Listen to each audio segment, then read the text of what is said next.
Pemirsa, beberapa wilayah di Bali belakangan ini telah dilanda hujan.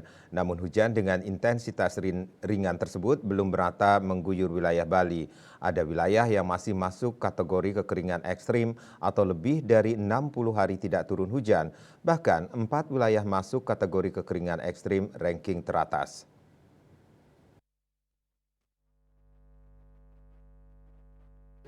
Koordinator Bidang Data dan Informasi BMKG Wilayah 3 Denpasar Inyoman Gede Wirejaya mengungkapkan, secara umum hari tanpa hujan, HTH di Bali berada pada kategori masih ada hujan hingga kategori kekeringan ekstrim.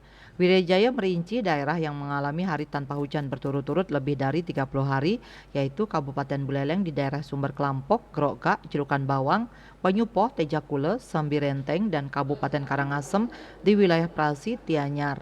Dengan ranking teratas yaitu wilayah Grogak dan Cirukan Bawang Kabupaten Buleleng selama 135 hari dan wilayah Banyupoh Kabupaten Buleleng selama 90 hari. Sementara itu BMKG wilayah 3 Denpasar memprediksi wilayah di Bali berpeluang dilanda hujan ringan dari 21 hingga 30 November 2023 seperti Kabupaten Karangasem, Klungkung, Bangli, Gianyar, Badung, Tabanan, Jembrane, dan Kota Denpasar. Sedangkan di Kabupaten Buleleng yaitu hujan berpeluang terjadi di wilayah Kecamatan Busungbiu, Sawan, Sririt, Banjar, Sukosade, Buleleng, Kubu Tambahan, dan Tejakule.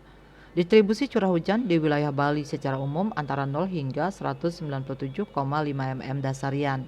Masyarakat diimbau selalu waspada dampak bencana hidrometeorologi yang terjadi seperti tanah longsor, pohon tumbang, banjir, dan bencana lainnya.